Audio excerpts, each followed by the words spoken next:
And what are you experiencing from the leaders you've met? Because one thing I'm conscious of, there's a lot of leaders who have not been through a down cycle before.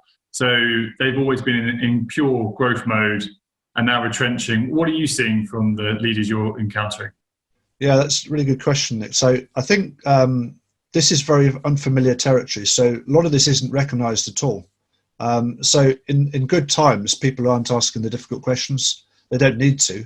And I think a lot of the rather sycophantic type of approach with political correctness and the like has actually made this an awful lot worse, where things got too easy and things got covered up en masse. And, so I think specifically, VCs are retrenching financially very hard, but they're not really making the operational changes and the people changes to really create profitable businesses moving forwards. I think some of the large tech cos that we're speaking to are worried about, a board member of a large tech co contacted me and said, look, I want to know how can we become fearless in the digital environment. So there's a real challenge with people actually speaking up and saying what they feel. I think there's also a state of denial as well when it comes to thinking that somehow when we're through this, we'll be okay.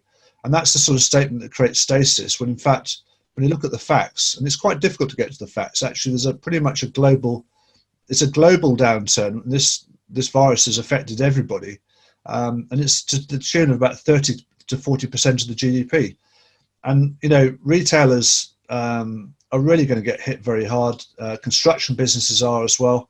And the auditors are saying, look, we're not going to sign off your accounts en masse. So it's a very, very serious problem. And so I think my concern with all of this is that the leaders are not seeing or recognizing the opportunities as well. So some of the opportunities I've just described, which have become systemic in the organization around profitability, I think that there's some of the things that are coming to need to come to the fore, but leaders aren't still really sort of grasping that nettle.